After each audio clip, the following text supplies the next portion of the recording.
আসসালামু আলাইকুম। প্রিয় দর্শক, অন্য মঞ্চের আলাপচারিতায় আপনাদের সকলকে আমন্ত্রণ জানাচ্ছি। লোকেদের হালচাল দেখে না আমার মাঝে মাঝে মনে হয় আমি পাগলাগারদ থেকে একবার ঘুরে আসি। এই যে আপনাদের টাকলা ফুয়াদ, তিনি স্বপ্ন দেখেন কাশিমপুর কারাগারে শেখ হাসিনার ফাঁসি হচ্ছে। তিনি নিজেকে ব্যারিস্টার হিসেবে এ করেন।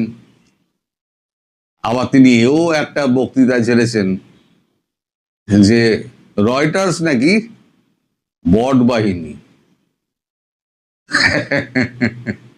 তো আমি এর কথাবার্তা শুনে আমি ভাবলাম, না হয় ও পাগল হয়েছে আর নইলে পরে আমি পাগল হয়েছি। আর বাংলাদেশের কথা তো সরকারের কথা ছেড়েই দিলাম, সাধারণ মানুষ নয় জানলো না। এই বাংলাদেশে প্রত্যার্পণ চুক্তি নিয়ে এত কথাবার্তা হচ্ছে, অথচ সরকারের ঘরেই কিন্তু প্রত্যার্পণ চুক্তি রয়েছে। পুরোটা পড়তে হবে না, আমি বলে দিচ্ছি। অনুচ্ছেদ 13A/1 এটা দেখে নিন। ওখানে পরিষ্কার করে লেখা আছে, যদি বাংলাদেশ বা ভারতে কোনো কনভিক্টেড আসামি অন্য দেশে পালিয়ে যায় এবং সেই কনভিক্টেড আসামিকে যদি ফেরত পাঠাতে চায় তাহলে পাঠাতে পারে।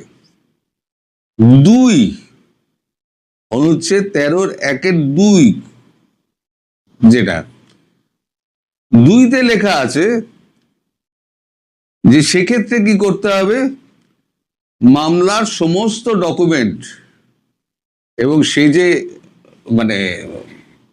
তার মামলা কিভাবে করা হয়েছে সেই তার সমস্ত ডকুমেন্ট সেই দেশকে দিতে হবে, হয় ভারত, যার কাছে প্রত্যর্পণ চাইছে, হয় ভারত নয় বাংলাদেশ, তাকে দিতে হবে।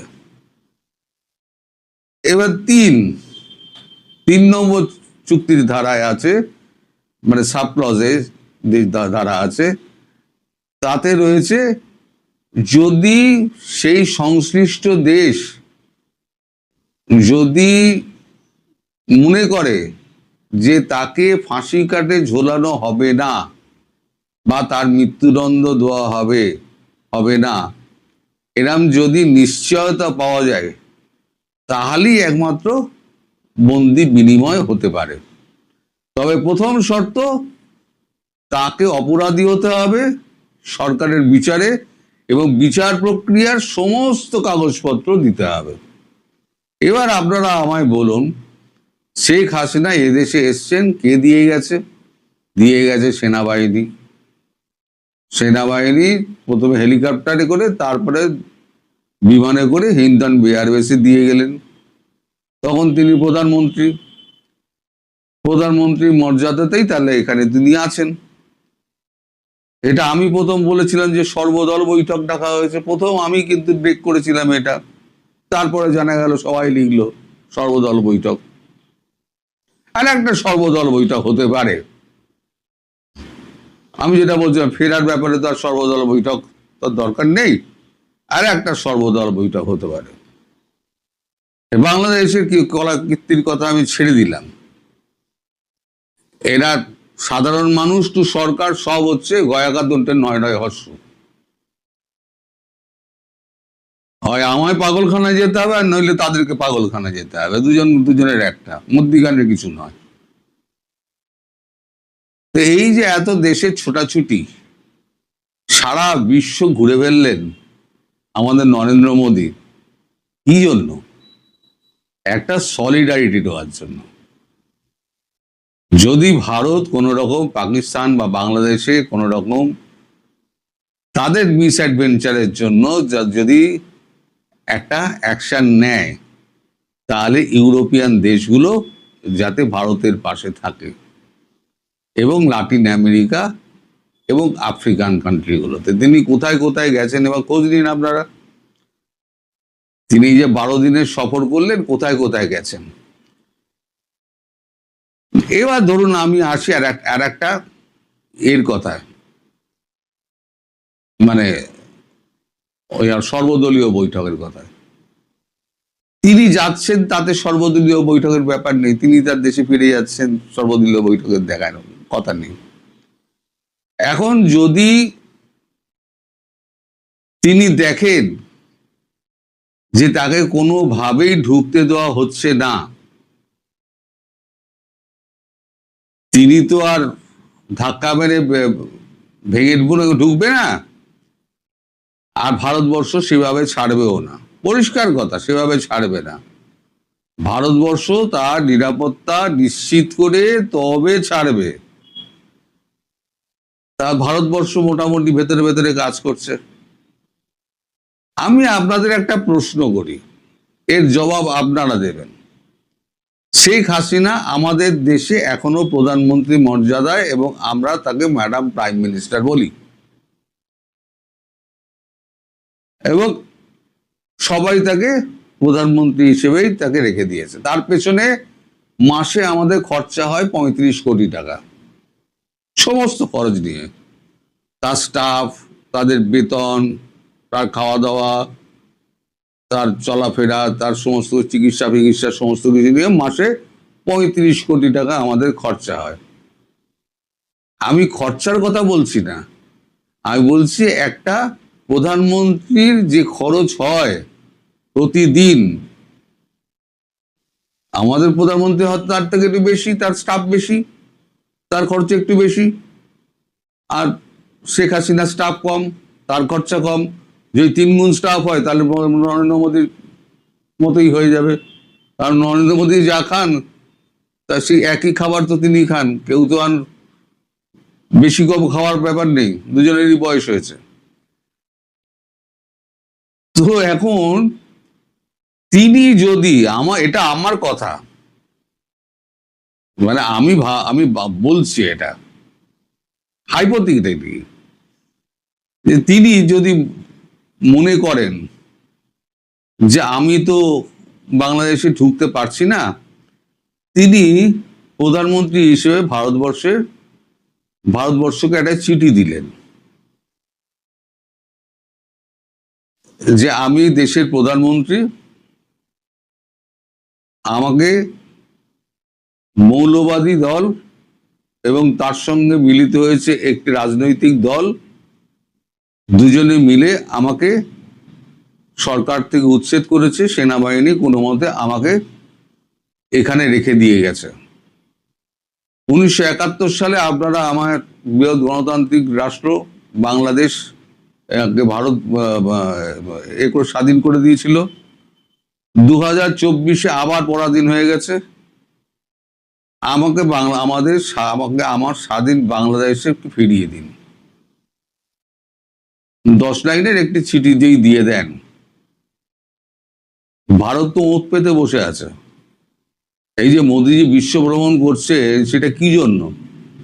সেটা করছেন এই জন্য যে যদি পাকিস্তান এবং বাংলাদেশের ওপরে কোনো অ্যাগ্রেসিভ অ্যাটিটিউড ভারতবর্ষ দেখায়, তাহলে অ্যাটলিস্ট ইউরোপিয়ান ইউনিয়ন, ব্রিটেন, আপনার ল্যাটিন আমেরিকা এবং আফ্রিকান কান্ট্রিগুলো যাতে ভারতবর্ষের পাশে থাকে। ইন্ডিয়া, চায়না, রাশিয়া তো আছেই, ছেড়ে দিন, আমাদের পেছনের দেশগুলো আমাদের সঙ্গে আছে, ভিয়েতনাম থেকে ফিলিপিন্স অব্দি সমস্ত আমাদের সঙ্গে রয়েছে। সেদিনকে তো ইন্দোনেশিয়া গেছিলেন, দেখলেন তো আমাদের প্রধানমন্ত্রী কি সম্মান পেলেন। তো যাই হোক, তখন তো পালে বাঘ পড়ার মতো অবস্থা হয় মশাই। তখন এই সরকার, আমি কালকে বলছিলাম না, আজকে আমি বলবো যে যদি একান্তই কিছু ঢুকতে না দেয় তাহলে পরে কি হতে পারে। যদি আপোষে মীমাংসা হচ্ছে সব থেকে ভালো, ভারত আপোষে মীমাংসা করতে চাইছে। আপোষে মীমাংসা কিন্তু 71 সালেও করতে চেয়েছিলেন ইন্দিরা গান্ধী। ভুট্টো কিন্তু মীমাংসার মধ্যে যাননি। ইয়াহিয়া খানের নির্দেশে আর ভুট্টোর উস্কানিতে কিন্তু এই যুদ্ধ হয়েছিল। 13 দিনের যুদ্ধে সব ফয়সালা হয়ে গেল 93,000-এর প্যান্ট খুলে রোদে শুকিয়ে দিল ভারত। এবার তো একেবারে প্যান্ট তো খুলবে না, প্যান্টের সঙ্গে আর যা যা আছে সব খুলে নেবে। তো এখন শুধু একটা চিঠির অপেক্ষা। আমি মনে প্রাণে চাই প্রধানমন্ত্রী শেখ হাসিনা তিনি একটি চিঠি দিন। তার সঙ্গে যখন রাজনাথ সিং এবং যখন অজিত দোভালের কথা হয়েছিল, তখন তার দিকে চেয়ে অজিত দোভাল মুচকি হেসে বলেছিলেন, আপনি যা চাইবেন তাই হবে এবং আপনাকে আমরা সব জানিয়ে যাব। এবং প্রধানমন্ত্রীর নির্দেশ আছে তাকে সব জানিয়ে সমস্ত ব্যবস্থা করতে হবে। তার দেশ, তাকে অজান্তে রেখে কোনো কাজ যেন না করা হয়। অর্থাৎ তিনি এখনো দেশের প্রধানমন্ত্রী। তো প্রধানমন্ত্রীকে সস্থানে বসানোর জন্য ভারতবর্ষ যা যা করার তাই করবে। 71 সালে যা হয়েছিল, অত শক্তিশালী তো আপনাদের সেনাবাহিনী নয়। আর তারপরেও আপনারা আমাকে তো গুজববাজ বলেন, ছেড়ে দিন। এখন একেও বটবাহিনী বলতে শুরু করে দিয়েছে। এবার আপনারাও সবাই বটবাহিনী বলুন। রয়টার্সের ওই জন্য আমি কিন্তু প্রথমেই আমি গতকালকে একদম রয়টার্সের পূর্ণ বিবরণ দিয়ে দিয়েছিলাম। তার স্থাপনা কবে হয়েছিল, কি করেছিল, তার নাম কি, চেয়ারম্যান কি, তার অফিস কোথায় আছে, তারা কদিন ধরে ইন্টারভিউ নিয়েছে, সব আমি দিয়ে দিয়েছিলাম। তারপরে বলছে বটবাহিনী। তো তারা তো আমাকে তো গুজববাজ বলবেই। এখন যদি একটা চিঠি একটা দিয়ে দেন উনি, আমি আপ্রাণ তো চাইছি ঈশ্বরের কাছে, ঈশ্বর আপনি একটা চিঠি কোন রকমে ওনাকে সজ্ঞানে লিখিয়ে দিন, to the prime minister government of India, একটা চিঠি লিখে দিন। তাহলে খেল খতম, পয়সা হজম, ওয়াকার সমেত লম্বা লম্বা সমস্ত প্যান্টগুলো, জামাগুলো আর যা আছে সব করে লাগিয়ে দিয়ে সব হাতে হাত করা পরিয়ে সব নিয়ে চলে আসবে যুদ্ধবন্দী। এবার 2 বছর থাকে এখানে। পাকিস্তানকে 4 বছর রাখা হয়েছিল, এখানে 2 বছর রাখবে। আর জামাত যত আছে ভেতরে সেগুলো আমাদের ওখানকার আছে না, দক্ষিণ দিনাজপুর থেকে আরম্ভ করে মুর্শিদাবাদ অব্দি, ওখানে যত আছে সেনাবাহিনী আমাদের সব সাইজ করে দেবে। যখন ঢুকবে তো চারদিক দিয়ে ঢুকবে, কোন দিকে কে সামলাবে, জাগিয়ে এখন হাসি মস্করার মধ্যে দিয়ে এটা আমি বলে দিলাম, কিন্তু মনে প্রাণে প্রার্থনা করুন তুলে উনি যে চিঠিটা দেন। সবাই ভালো থাকবেন, সুস্থ থাকবেন। নাটকীয় পতন থেকে অবিশ্বাস্য প্রত্যাবর্তন, কেন আওয়ামী লীগ ও শেখ হাসিনাকে থামানো অসম্ভব? 2024-এর সেই অবিশ্বাস্য অগাস্টের কথা নিশ্চয়ই আপনাদের মনে আছে। কেউ কি কখনো কল্পনা করতে পেরেছিল যে 1.5 দশক ধরে ক্ষমতায় থাকা শেখ হাসিনা নেতৃত্বাধীন আওয়ামী লীগ সরকারের এমন নাটকীয় পতন ঘটবে? মাত্র কয়েকটা দিনের ব্যবধানে পুরো দৃশ্যপট বদলে গিয়েছিল। কিন্তু রাজনীতিতে শেষ কথা বলে কিছু নেই। আজ 2 বছর পর 2026 সালে দাঁড়িয়ে বাংলাদেশের বাতাসে কি এক নতুন বার্তা ভাসছে? যে আওয়ামী লীগকে মাঠ থেকে পুরোপুরি মাইনাস করার ছক কষা হয়েছিল, সেই দলইকে আবার ফিরে আসছে রাজকীয় ভঙ্গিতে। কেন বলা হচ্ছে শেখ হাসিনা এবং আওয়ামী লীগের পুনরায় ক্ষমতায় আসা আর ঠেকিয়ে রাখা যাবে না? আজ কোনো আবেগ নয়, ইতিহাসের সবচেয়ে বড় রাজনৈতিক সমীকরণের নিখুঁত বিশ্লেষণ করব আমরা এই ভিডিওতে। দর্শক, আমাদের ঘটনার গভীরে যেতে হবে। এটা অস্বীকার করার কোনো উপায় নেই যে 2024 সালের শেষ দিকে এসে আওয়ামী লীগ সরকার জনগণের একটি বড় অংশের কাছে বেশ অজনপ্রিয় হয়ে পড়েছিল। দীর্ঘদিনের ক্ষমতা, কিছু প্রশাসনিক ভুল ত্রুটি এবং অভ্যন্তরীণ কিছু সংকটের কারণে মানুষের মনে ক্ষোভ তৈরি হয়েছিল। কিন্তু এখানেই লুকিয়ে আছে আসল রহস্য। পতনকারীরা সাধারণ মানুষের এই ক্ষোভকে খুব চতুরতার সাথে ব্যবহার করেছিল। তারা জানতো শুধু রাজনৈতিক আন্দোলন দিয়ে এই সরকারকে হটানো সম্ভব নয়, তাই তারা আশ্রয় নিয়েছিল ইমোশনাল ব্ল্যাকমেইলের। আন্দোলনের শেষ দিকে পতনকারীরা নিজেরাই মানুষ মেরে সেই লাশের উপর দাঁড়িয়ে পাবলিক সেন্টিমেন্ট বা জন আবেগ নিয়ে খেলা শুরু করে। সাধারণ ও নিরপরাধ মানুষের আবেগ ও অনুভূতিকে পুঁজি করে তারা পুরো আন্দোলনকে একটি সহিংস রূপ দেয়, যার ফলে সাধারণ মানুষও বিভ্রান্ত হয়ে সরকার পতন আন্দোলনে রাস্তায় নামতে বাধ্য হয়েছিল। কিন্তু সেই আবেগের জোয়ারে ভেসে যাওয়ার দিন এখন কিন্তু শেষ। বিগত 2 বছরে সময় অনেক গড়িয়েছে, আর সময়ের সাথে সাথে মানুষের চোখের সামনে থেকে অন্ধকারের পর্দা সরে গেছে। বাংলাদেশের মানুষ এখন আস্তে আস্তে বুঝতে পেরেছে যে 2024 সালের সেই ঘটনাটি আসলে কোনো সাধারণ গণ অভ্যুত্থান ছিল না, বরং তা ছিল সুদূর প্রসারী এবং পরিকল্পিত একটি আন্তর্জাতিক ও অভ্যন্তরীণ গভীর ষড়যন্ত্র। কেন মানুষ আজ এটা বুঝতে পারছে? কারণ গত 2 বছরে এই তথাকথিত পরিবর্তনের বাংলাদেশ আজ পুরোপুরি লন্ডভন্ড হয়ে গেছে। আগের সেই উন্নয়নশীল, উদীয়মান ও ইতিবাচক বাংলাদেশের আজ ছেটে ফোটাও অবশিষ্ট নেই। অর্থনীতি ধসে পড়েছে, আইন শৃঙ্খলা পরিস্থিতি ভেঙে পড়েছে, আর চারিদিকে শুধুই সাধারণ মানুষের হাহাকার। এই যে খেয়াল করুন, বন্যা, চট্টগ্রাম, সিলেট, এদিকে ময়মনসিংহ, নেত্রকোনা, কিশোরগঞ্জ, ওদিকে উত্তরবঙ্গে বন্যায় মানুষ ভাসছে। অথচ সরকার প্রধান কোথায় কি করছে আপনারা নিশ্চয়ই দেখছেন, যার কারণে মানুষ হাহাকার করছে। পতনকারীরা সাধারণ মানুষকে একটি সুন্দর ও সুশাসনের বাংলাদেশের স্বপ্ন দেখিয়েছিল। নিয়ম বলে, যারা আগের সরকারকে হটিয়ে ক্ষমতায় আসে তারা যদি জনগণের সামনে আগের চেয়ে ন্যূনতম সুশাসন উপহার দিতে পারত, তবে হয়তো তারা আওয়ামী লীগকে চিরতরে দেশের রাজনীতি থেকে -2 ফর্মুলায় ফেলে দিতে পারত। কিন্তু সুশাসন তো দূরের কথা, আজকের বাস্তবতায় আওয়ামী লীগ আমলের শতভাগের 1 ভাগও ইতিবাচকতা কোথাও খুঁজে পাওয়া যায় না। মানুষ এখন প্রতিদিন আগের সেই স্থিতিশীল দিনগুলোর কথা মনে করে দীর্ঘশ্বাস ফেলছে। এখন প্রশ্ন আসতে পারে যে 2024-এর সেই অজনপ্রিয় আওয়ামী লীগ সরকার পতনের পরপরই হঠাৎ করে কয়েক মাসের পর থেকেই এত জনপ্রিয় হয়ে উঠতে শুরু করলো কেন? আওয়ামী লীগ কি এমন জাদুকরি চাল চাললো? বাস্তবতা হলো, আওয়ামী লীগ কার্যত নাটকীয় বা সহিংসতা কিছুই করেনি। আসলে রাজনৈতিক কর্মকাণ্ড করতে পারেনি বলতে গেলে বলা যায়। তারা কোনো প্রতিশোধের রাজনীতি বা বিশৃঙ্খলা সৃষ্টি করতেও কিন্তু যায়নি। চরম উস্কানির মুখেও তারা সহিংসতার পথে না গিয়ে শুধুমাত্র ধৈর্য ধরে পরিস্থিতি পর্যবেক্ষণ করেছে। তারা জানতো সত্য একদিন প্রকাশ পাবে। এর মাঝে দলটির পক্ষ থেকে কেবল কিছু শান্তিপূর্ণ কর্মসূচি দেওয়া হয়েছিল ইউনূসের আমলেও, কিন্তু দেখা গেল সেই সাধারণ ও শান্তিপূর্ণ কর্মসূচি পালন করতে গিয়েও আওয়ামী লীগের নেতাকর্মীরা তৎকালীন ইউনূস প্রশাসনের কাছ থেকে এবং বর্তমান তারেক রহমান সরকারের প্রশাসনের কাছ থেকেও সীমাহীন বাধার সম্মুখীন হয়েছে।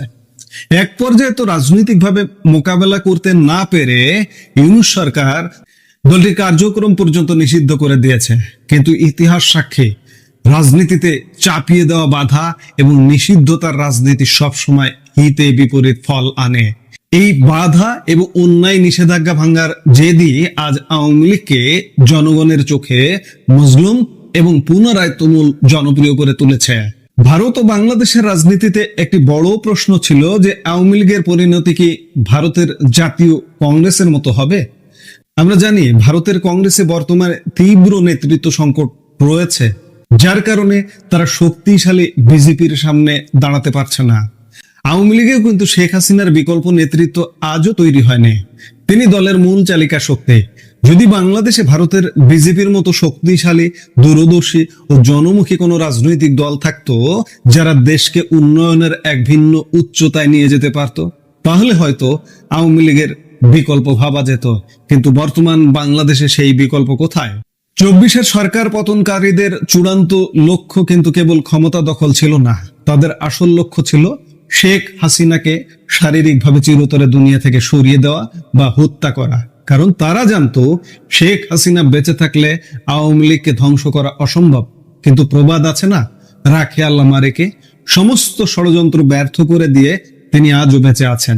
আর তিনি বেঁচে আছেন বলেই আওয়ামী লীগের কোটি কোটি নেতাকর্মী ও সমর্থক আবারও ঘুরে দাঁড়ানোর সাহস পাচ্ছে বা স্বপ্ন দেখছে। আমরা যদি পুরো এই সমীকরণটি মেলাই তবে দেখতে পাবো, প্রথমে ইউনূস সরকার ও পরে তারেক রহমানের নেতৃত্বাধীন সরকারের যে ভয়াবহ দুঃশাসন, অব্যবস্থাপনা এবং দেশের বর্তমান বিপর্যয়, সেটিই মূলত আওয়ামী লীগকে জনগণের কাছে আবার অপরিহার্য করে তুলেছে। মানুষ এখন বুঝতে পারছে দেশের স্বাধীনতা, সার্বভৌমত্ব এবং অর্থনৈতিক মুক্তি রক্ষা করতে শেখ হাসিনার কোনো বিকল্প নেই। আজ যারা আওয়ামী লীগ বিরোধী যে রাজনৈতিক দলগুলো আছে, বিএনপি, জামাত, এনসিপি, ফ্যাসিস্ট করেন সারাদিন, কিংবা আওয়ামী লীগ কোনোদিন ফিরতে পারবে না, আওয়ামী লীগ কোনোদিন রাজনীতি করতে পারবে না, আওয়ামী লীগের বিচার করতে হবে, কিসের উপর দাঁড়িয়ে আপনারা বিচার করবেন? আওয়ামী লীগের এই যে সুশাসন, বারবার বলা হয় যে আওয়ামী লীগের যে স্থিতিশীল বাংলাদেশ, আমরা এটি স্বীকার করে নেই যে আওয়ামী লীগের সময় কিছু ভুলভ্রান্তি ছিল, কিন্তু সেই সময়ের যে স্থিতিশীল বাংলাদেশটা ছিল তার সিটে ফোটাও কিন্তু আপনারা উপহার দিতে পারেননি। আপনারা কিসের উপর দাঁড়িয়ে আওয়ামী লীগকে ফ্যাসিস্ট করে দূরে রাখবেন, আওয়ামী লীগের বিচার করবেন, আওয়ামী লীগকে রাজনীতিতে আর ফিরতে দেবেন না? বাংলাদেশের জনগণের কিন্তু ইতিমধ্যেই দেখা হয়ে গেছে, 2 বছর ইউনূসকে দেখা হয়ে গেছে, তারেক রহমানের সরকারকে দেখা হয়ে গেছে যে আপনাদের কি রূপ। কাজেই বাংলাদেশের জনগণ বুঝে গেছে, সিদ্ধান্ত নিয়ে ফেলেছে যে আওয়ামী লীগকে কেন প্রয়োজন। আজ অতীতের সব ভুল ত্রুটি চুকিয়ে জনগণের এই তীব্র আকাঙ্ক্ষা এবং বর্তমান শাসকদের সীমাহীন ব্যর্থতার উপর ভর করেই আওয়ামী লীগের প্রত্যাবর্তন ঘটছে। আর ঠিক এই কারণেই রাজনৈতিক বিশ্লেষকরা মনে করছেন আওয়ামী লীগ এবং শেখ হাসিনা আবারও বাংলাদেশের ক্ষমতায় আসা এখন সময়ের ব্যাপার মাত্র, যে কোনো শক্তি দিয়ে আর ঠেকিয়ে রাখা সম্ভব হবে না। আমি খানিক আগে একটা কথা বলছিলাম যে আওয়ামী লীগের নেতৃত্ব বা শেখ হাসিনার বিকল্প নেতৃত্ব তৈরি হয়নি, কিন্তু তৈরি হতেও কিন্তু সময় লাগবে না। এবার যদি শেখ হাসিনা আসেন, দায়িত্বে আসেন, সরকারে আসেন, তিনি নিশ্চয়ই নেতৃত্ব তৈরি করবেন। আর নেতৃত্ব তৈরি হয়ে যায়, ভারতের কংগ্রেসের নেতৃত্ব তৈরি হয়নি, রাহুল গান্ধী, প্রিয়াঙ্কা গান্ধীরা সেইভাবে গড়ে উঠতে পারেননি, সেটি হয়তো ভিন্ন বিষয়। কিন্তু আমি বাংলাদেশের একটি উদাহরণ দিয়ে শেষ করব। শেখ হাসিনা যখন 1981 সালে বাংলাদেশে ফিরে এলেন, তখন তার রাজনৈতিক অভিজ্ঞতা কি ছিল কিংবা তার বয়স বা কি ছিল? তিনি মাত্র 34 বছর বয়সের একজন তরুণী বলতে পারেন। সেই তরুণী আওয়ামী লীগের হাল ধরলেন, দীর্ঘ এই কাদা মাটির, এই বাংলার মাটিতে ঘুরে বেড়ালেন, টেকনাফ থেকে তেতুলিয়া, মানুষের মন জয় করলেন, একটি পর্যায়ে ক্ষমতায়ও এলেন। সেটি হয়তো দীর্ঘ সময় লেগেছে, 75-এর পরে 21 বছর সময় লেগেছে। কিন্তু শেখ হাসিনার কিন্তু রাজনৈতিকভাবে খুব বেশি অভিজ্ঞ যে ছিলেন তিনি তা নয়, কিন্তু তিনি বাংলাদেশের স্থপতির কন্যা, এলেন, তিনি তৈরি হয়ে গেলেন।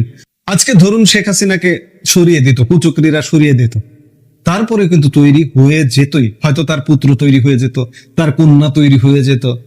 কংগ্রেসের বিষয়টা একদম ভিন্ন বিষয়, আওয়ামী লীগের বিষয়টা ভিন্ন বিষয়। তো কাজেই আমরা যে আলাপটা করছিলাম যে আওয়ামী লীগকে আসলে কোনোভাবেই দমিয়ে রাখা যাবে না। শেখ হাসিনার আসা, দেশে আসা, ক্ষমতায় আসা, রাজনীতিতে আসা, কোনো কিছুই আটকে রাখা যাবে না।